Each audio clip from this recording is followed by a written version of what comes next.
حسن و حسین بھیڑ میں دب گئے اور میری قمیص دو طرف سے پھٹ گئی، اور جیسے گوسفند کسی کے ارد گرد جمع ہوتے ہیں نا، بکریاں کسی کے ارد گرد جمع ہو جائیں بکریوں کا ریوڑ، ایسے لوگ میرے پاس جمع ہوئے قتل عثمان کے بعد۔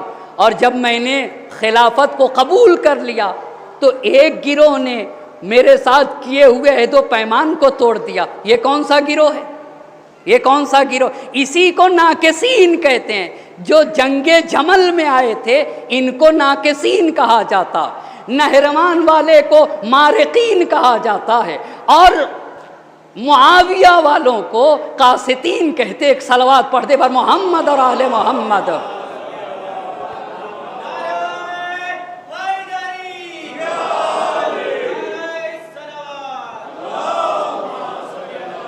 کام میرے امام نے یہ کہا کہ جب میں نے خلافت کو لیا تو ایک نے مجھ سے کیے ہوئے عہد و پیمان کو توڑ دیا، وہ طلحہ، زبیر، عائشہ ہیں جمل والے، ان کو کہتے ہیں ناقصین۔ ایک ایک چیز کو یاد رکھیے گا، کہا ایک گروہ نے عہد و پیمان کو توڑ دیا، دوسرے گروہ دین سے خارج ہو گیا، اس کو کہتے ہیں خوارج، اور تیسرے گروہ نے مجھ پہ ظلم و ستم ڈھایا، اس کو کہتے ہیں قاسطین۔ یہ کون لوگ تھے جنہوں نے امیر المومنین پہ ظلم و ستم ڈھایا؟ وہ کون لوگ تھے؟ وہ یہی لوگ تھے، وہ کوئی اور نہیں تھا، وہ کوئی اور نہیں تھا، وہ یہی معاویہ اور معاویہ کے طرفدار تھے، معاویہ کے طرفدار تھے۔ وہاں کے اوپر امام عالی مقام نے یہ کہا، خدا کی قسم، اس پہ بھی ذرا توجہ کریے گا، امام نے کہا وہ خدا جس نے دانے کو شگافتہ کیا، وہ خدا جس نے انسان کو زیور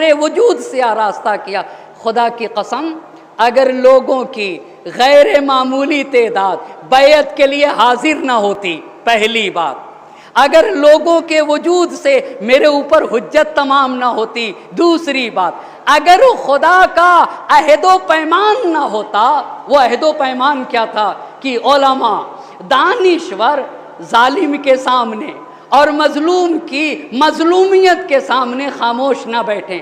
اگر یہ تین چیزیں نہ ہوتی تو میں خلافت کے اونٹ کی مہار کو اس کے کوہان پہ ڈال دیتا، یعنی خلافت کا اونٹ میں چھوڑ دیتا جہاں دل چاہے چلا جائے۔ تو علی آپ نے خلافت لی کیوں؟ آپ نے حکومت کو لیا؟ کہا دو وجہ، لوگوں کا اصرار اور احساس ذمہ داری، لوگوں کا اصرار اور احساس ذمہ داری نے خلافت کو لیا۔ یہ دو دلیلیں آپ کی خدمت میں بتائیں، تیسری دلیل اور عرض کروں، لیکن ایک صلوات پڑھ دے بر محمد اور آل محمد۔ تیسری دلیل، جب امام کو ظاہری خلافت ملی تو جس دن بیعت ہوئی، بیعت کے دوسرے دن امام نے ایک خطبہ ارشاد فرمایا۔ وہ خطبہ کیا تھا؟ خطبے میں یہ کہا، اے لوگو، عثمان نے جن جن لوگوں کو زمینیں بغیر استحقاق کے دے دی، بڑی زمینیں بانٹی تھیں، کہا ہر وہ زمین اور ہر وہ چراگاہ جو عثمان نے ایسے ہی دے دیا، اور ہر وہ مال جو بغیر استحقاق کے ہبہ کر دیا ہے، وہ سارا کا سارا مال، ساری کی ساری زمینیں بیت المال میں پلٹاؤں گا۔ اتنی بات نہیں کہ کہا وہ مال جو بیت المال کا تھا، جس سے عورتوں کی شادی کی گئی اور وہ مال شہروں میں بکھرا ہوا ہے، اسے بھی پلٹاؤں گا، اور جب پلٹاؤں گا تو لوگوں کی صورتحال کیا ہوگی؟ کہا وہ لوگ جو کمزور عقیدے والے ہیں، وہ لوگ جو آخرت کو دنیا پہ قربان کر دیتے ہیں، جن کی نگاہ میں آخرت کی کوئی ویلو نہیں ہوتی، جو لوگ دنیاوی لذتوں کو اخروی نعمتوں پہ ترجیح دیتے ہیں، ایسے لوگ علی کی حکومت کو برداشت نہ کر سکیں گے، ایسے لوگ علی کی حکومت کو برداشت نہ کر سکیں گے۔ اور جو لوگ صاحبان ایمان ہیں، جو اللہ کے فرمان کے مطیع و فرما بردار ہیں، جب میں حاکم بنوں گا تو ان کو امتحان کی چھنی سے چھانا جائے گا۔ اللہ اللہ، اچھا بے دین حکومت عدل کو برداشت نہ کریں گے پر صاحبان ایمان کے لیے بڑا دشوار وقت ہوگا۔ ایک بات عرض کروں اور یہیں سے اب بیعت کی داستان آپ کو عرض کروں گا۔ اچھا آپ یہ بتائیے دین کب نازل ہوا ہے، قرآن کب اترا ہے؟ سن 40 عام الفیل کو۔ تو قرآن کے نازل ہونے سے پہلے ابو سفیان کو کوئی نہیں پہچانتا تھا یہ گندا ہے یا اچھا۔ کیوں؟ اس لیے کہ ابھی امتحان کا وقت نہیں آیا تھا۔ اللہ اللہ، امتحان کی بنیاد پر انسان پہچانا جاتا ہے۔ آپ سے میں پوچھنا چاہوں گا، یہ بتائیے اگربتی کو جلایا کیوں جاتا ہے؟ جی ہم اور آپ اگربتی جلاتے کیوں ہیں؟ بھائی بغیر جلائے رکھ دیجئے نا، بغیر جلائے رکھ دیجئے نا، بغیر جلائے رکھ دیجئے۔ مہندی کو پیستے ہیں، پیس کے کیوں لگایا جاتا ہے؟ ایسے ہی پتہ لا کے رکھ لیجئے۔ پتہ یہ چلا اگربتی کو جب تک جلایا نہ جائے گا خوشبو نہیں دے سکتی ہے۔ اگربتی کو خوشبو دینے کے لیے جلنا شرط ہے۔ مہندی میں رنگ تب آتا ہے جب اسے گھسا جاتا ہے، بغیر گھسے رنگ نہیں آتا۔ انسان کی حقیقت کھل کے کب سامنے آتی ہے؟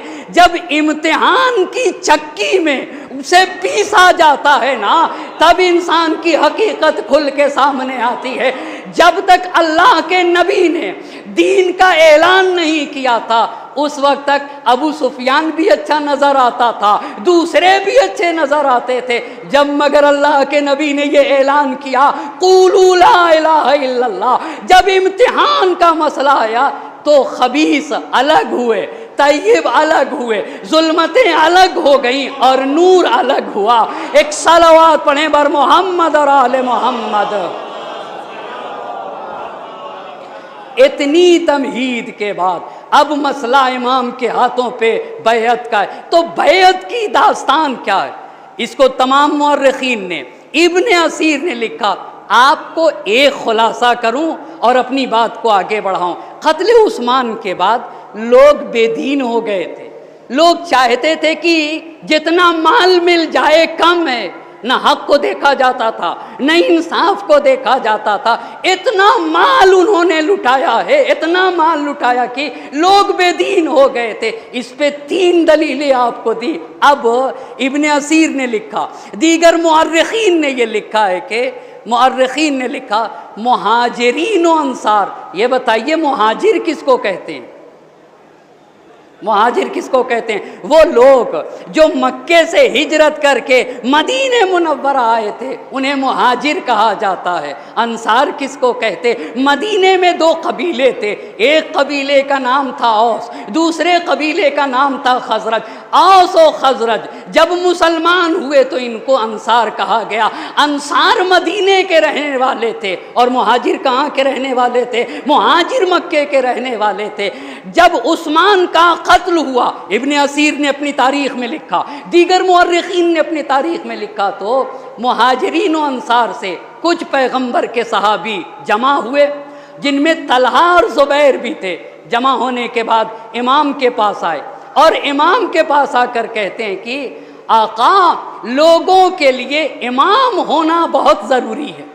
اچھا متوجہ ہوئے لوگ، تو امام نے کہا مجھے تمہاری رہبری کی ضرورت نہیں۔ اللہ اللہ، کہا مجھے تمہاری رہبری کی ضرورت نہیں ہے، بشریت علی کی محتاج ہے، علی کسی کے محتاج نہیں ہے۔ کہا مجھے تمہاری رہبری کی، تم جسے چاہو خلیفہ بنا لو، میں اس کی مخالفت نہ کروں گا۔ تو طلحہ زبیر اور دیگر پیغمبر کے اصحاب نے کہا ہم آپ کے علاوہ کسی کو نہیں چننے والے ہیں۔ امام نے پھر لوگ اور بڑھے، مجمع بڑھ گیا، لوگوں کا اصرار ہوا، سب نے 3 اہم باتیں کہیں۔ بہت توجہ کریے گا، یہ تاریخ ہے، اس سلسلے کو بتائے بغیر آپ کو معلوم ہے نا کربلا کا واقعہ رونما نہ ہوتا۔ جو باتیں عرض کرنا چاہ رہا ہوں اگر یہ تاریخ میں نہ ہوتی، سب نے آ کے 3 باتیں کی، آقا امام سے کہی امامت اور رہبری کے لیے سب سے شائستہ آپ ہیں، یہ پہلی بات کہی۔ دوسری بات یہ کہی کہ اسلام کی ترقی میں آپ کا رول سب سے زیادہ رہا ہے. خدا کی قسم اگر تاریخ اسلام میں صرف علی مرتضیٰ کا کردار پڑھا جائے نا تو 10 دن نہیں کئی عشرے درکار ہوں گے. پس کا پہلی بات امامت اور رہبری کے لیے سب سے شائستہ آپ ہیں. دوسری بات آپ کا اسلام کی ترقی میں سب سے زیادہ کردار آپ کا ہے. تیسری بات یہ بتائیے قریش کس کو کہا جاتا ہے؟ قریش کس کو کہا جاتا ہے؟ رسول خدا کے 12ویں دادا نضر بن کنانہ کو قریش کہا جاتا ہے. قریش میں کتنے خاندان ہیں؟ قریش میں 25 خاندان ہیں. ایک بنی تیم، دوسرا بنی عدی، تیسرا بنی امیہ، چوتھا بنی ہاشم. بنی تیم سے پہلے خلیفہ، بنی عدی سے دوسرے خلیفہ، بنی امیہ سے تیسرے خلیفہ. پر بنی ہاشم سے کون ہے؟ بنی ہاشم سے کون؟ اللہ کے رسول بنی ہاشم سے، 12 امام بنی ہاشم سے، شہزادی کونین حضرت فاطمہ زہرا سلام اللہ علیہا. بہت توجہ کریے گا. ابو بکر بھی قریش، عمر بھی قریش، عثمان بھی قریش اور علی مرتضیٰ بھی قریش، رسول خدا بھی قریش. مگر توجہ کریے گا، ابو بکر کا خاندان بنی تیم، عمر کا خاندان بنی عدی، تیسرے خلیفہ کا خاندان بنی امیہ. مگر رسول خدا اور علی مرتضیٰ کس گھرانے سے ہیں؟ بنی ہاشم سے. تو یہ بتائیے علی رسول سے زیادہ قریب ہیں یا پہلے دوسرے اور تیسرے خلیفہ؟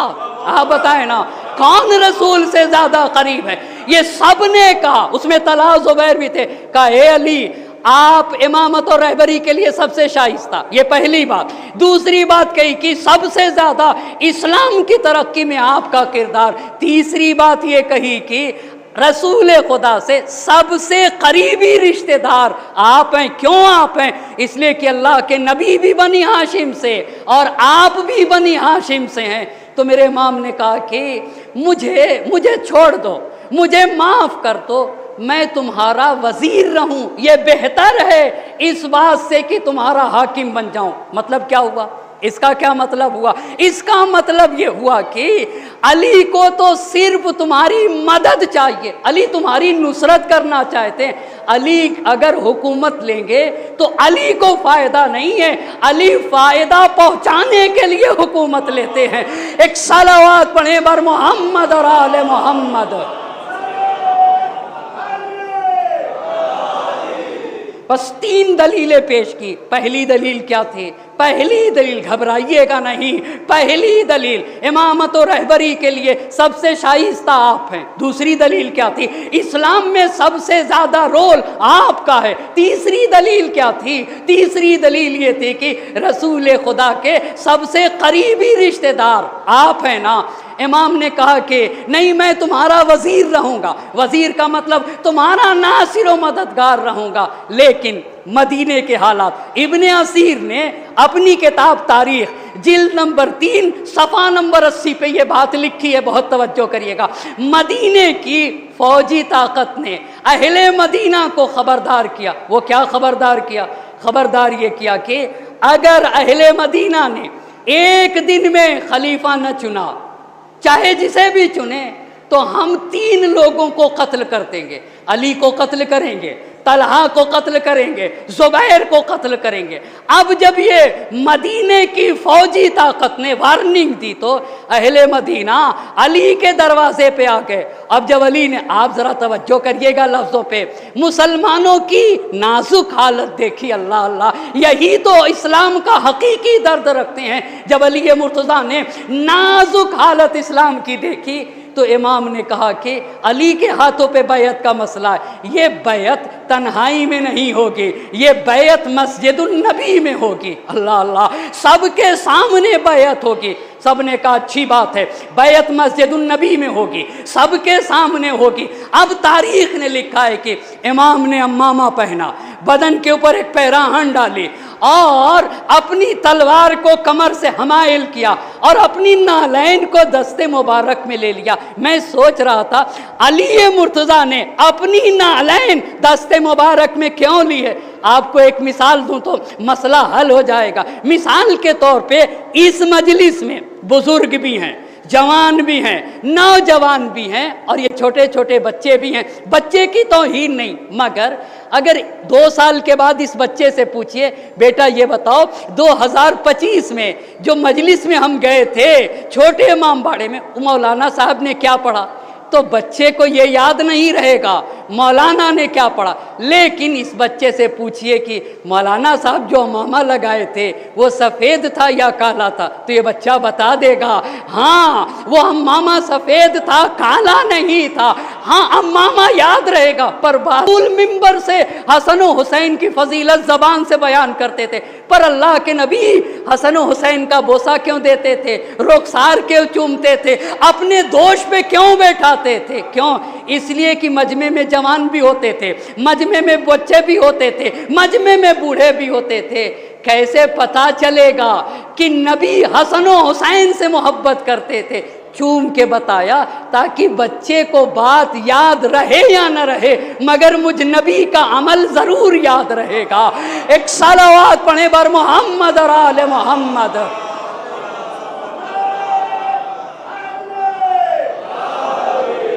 اچھا تو گئے، نالین کو ہاتھ میں لیا، کمان پہ ٹیک لگا دی، اب بیعت کا سلسلہ شروع ہوا۔ بہت توجہ کریے گا، تاریخ میں سب سے پہلے مولا کے ہاتھ پہ جس نے بیعت کی ہے وہ کون ہے؟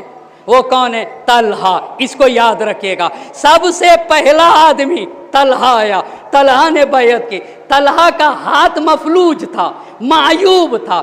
جب طلحہ نے سب سے پہلی بیعت امام کے ہاتھ پہ کی تو وہاں پہ ایک شخص تھا، اس کا نام ہے حبیب ابن زعیب۔ حبیب ابن زعیب نے فوراً کہا انا للہ و انا الیہ راجعون۔ یہ بات کیوں کہی اس نے؟ یہ بات کیوں کہی؟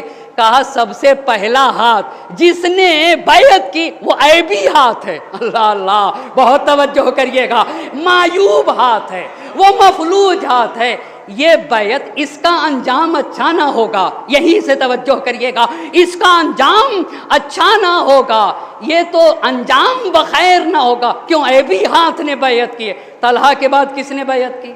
طلحہ کے بعد کس نے بیعت کی؟ طلحہ کے بعد دوسرا انسان جس نے بیعت کی ہے وہ زبیر ہے۔ طلحہ اور زبیر کے بعد بہت توجہ، دونوں نے بیعت کر لی اور 4 مہینے کے بعد بیعت توڑ دی۔ کس نے؟ سب سے پہلے طلحہ نے بیعت کی، طلحہ کے بعد زبیر نے بیعت کی، اور دونوں نے بیعت کرنے کے 4 مہینے کے بعد بیعت کو توڑ دیا، اور اس کے بعد سارے لوگوں نے بیعت کی۔ اچھا، اس کے بعد تمام لوگوں نے بیعت کی۔ بہت توجہ کریے گا، مہاجر کسے کہتے ہیں؟ بتائیں گے آپ، مہاجر کسے کہتے ہیں؟ جی، مہاجر کسے کہتے ہیں؟ مکے کے تھے یا مدینے کے؟ مکے کے رہنے والے تھے۔ انصار کہاں کے رہنے والے تھے؟ مدینے کے۔ تو کیا کوئی ایسا تھا، اس سب سے کام ہے، کوئی ایسا تھا مدینے میں جس نے امیر المومنین کے ہاتھوں پہ بیعت نہ کی ہو؟ ہاں، مہاجرین میں سے 2 لوگ جنہوں نے امام کے ہاتھوں پہ بیعت نہیں کی۔ امام کی حکومت کا امتیاز بتانا ہے مجھے عزیزان محترم، آپ کی خدمت میں بہت ساری باتوں کو عرض کرنا ہے۔ سعد ابن ابی وقاص نے بیعت نہیں کی، بس مہاجرین میں سے پہلا انسان جس نے بیعت نہیں کی وہ کون ہے؟ سعد ابن ابی وقاص، جس کا بیٹا عمر سعد ہے، جس کا بیٹا عمر سعد ہے۔ دوسرا کون؟ دوسرے خلیفہ کے ایک بیٹا ہے عبداللہ ابن عمر۔ عبداللہ ابن عمر کون ہے؟ عمر ابن خطاب کے بیٹے کو عبداللہ ابن عمر کہتے ہیں۔ 2 لوگوں نے مہاجرین میں سے بیعت نہیں کی۔ کون کون؟ کون کون؟ سعد ابن ابی وقاص، اور کون؟ عبداللہ ابن عمر۔ اور انصار میں سے بہت 10 لوگوں نے، 9 لوگوں نے انصار میں سے بیعت نہیں کی، جس میں سے ایک ابو سعید خدری ہیں، دوسرا نعمان بن بشیر ہے، تیسرا حسان بن ثابت ہے۔ اچھا، اتنے لوگوں نے بیعت نہیں کی۔ امیر المؤمنین خلافت ظاہری پر فائز ہو گئے۔ کب بیعت ہوئی امام کے ہاتھوں پہ؟ کب بیعت ہوئی ہے؟ سن 35 ہجری میں۔ اچھا، کتنی تاریخ تھی؟ 25 ذی الحج۔ کتنی تاریخ تھی؟ 25 ذی الحج۔ 25 ذی الحج 35 ہجری کون سا دن تھا؟ جمعے کا دن، بہت توجہ کریے گا، 35 ہجری 25 ذی الحج جمعے کا دن امام کے ہاتھوں پہ بیعت ہوئی۔ جب امام کے ہاتھوں پہ بیعت ہوئی تو دوسرے دن امام نے خطبہ دیا، اس خطبے میں اپنی حکومت کے سیاسی کلی خطوط بنائے کہ میں حکومت کیسے چلاؤں گا، ایک خطبہ دیا۔ وہ کون سا دن ہوگا جس دن خطبہ دیا ہے؟ ایک صلوات پڑھ دیجئے محمد اور آل محمد۔ اگر تھوڑا سا آگے آ جائیں تو پیچھے والوں کو زحمت نہ ہوگی، مل جل کر برعظمت محمد اور آل محمد صلوات پڑھ دیجئے گا۔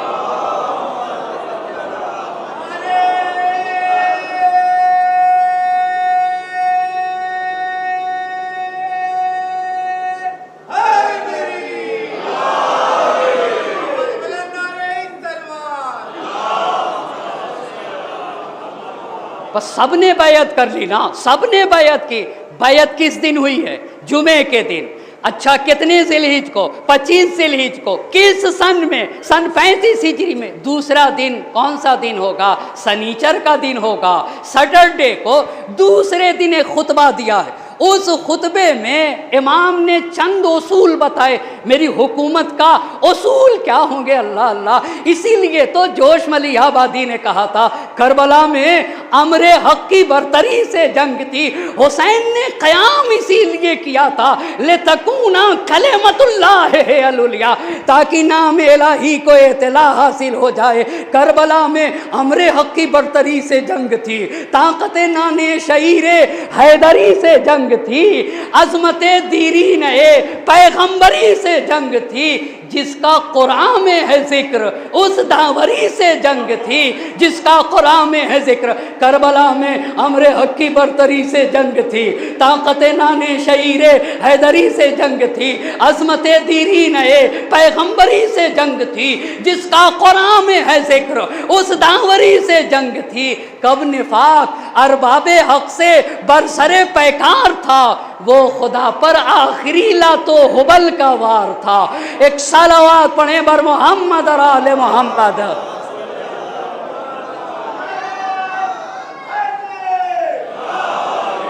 ایک اور صلوات پڑھ دیجئے گا برعظمت محمد اور آل محمد۔ بس پہلی بات یہ ہے کہ سن 35 ہجری 26 ذی الحج کو سنیچر سیٹرڈے کو امام نے خطبہ دیا ہے، اس میں چند اہم باتیں بتائیں۔ پہلی بات، اہل مدینہ کو خطاب کر کے کہا، اے اہل مدینہ، آپ کو پتہ ہے تاریخ میں سن 36 ہجری میں ایک جنگ ہوئی ہے، اسے جنگ جمل کہتے ہیں۔ میں بہت اللہ سے دعا کر رہا ہوں کہ اس پورے عشرے میں جنگ جمل مکمل ہو سکے۔ اتنی ہی باتیں عرض کرنا ہے جنگ جمل کے حوالے سے کہ مجھے وقت کی ضرورت ہے، میں آپ کا وقت بھی لوں گا اور آپ کو وقت دینا بھی پڑے گا، اس لیے کہ یہ عشرہ کربلا گام بگام ایک مشن ہے، ایک تحریک ہے، اور مشن اور تحریک قربانیاں چاہتی ہیں نا، اس میں قربانیوں کی ضرورت ہے۔ مجھے محنت کرنا ہے، محنت کر کے آپ تک پیغام حسینی کو پہنچانا ہے۔ کتنی عظیم بات جوش ملی آبادی نے کہی تھی، کربلا ایک تزلزل ہے محیط دوران۔ میں آپ سے پوچھنا چاہوں گا، حسین مدینہ سے نکلے تھے، مکے میں آ گئے تھے، مگر کوفے میں انقلاب ہے۔ ارے حسین مکے میں ہے اور انقلاب کوفے میں ہے، حسین مکے میں ہے اور انقلاب بصرے میں۔ اما حسین کہتے ہی اسے ہیں جو روحوں کو تبدیل کر دیا کرے۔ اللہ اللہ، حسین کہتے ہی اسے ہیں، حسین کہتے ہی اسے ہیں جو روحوں میں انقلاب لے آئے۔ کتنی عظیم بات! کربلا ایک تزلزل ہے محیط دوران، کربلا خرمن سرمائے پہ ہے برق تپاں، جو مالداری کو اپنی ٹھوکروں سے روند دے اسے کربلا کہا جاتا ہے۔ کربلا طبل پہ ہے ضربت آواز اذاں، باطل کے خلاف اعلان حق کو کہا جاتا ہے۔ کربلا جرأت انکار ہے پیشے سلطان، ظالموں کے خلاف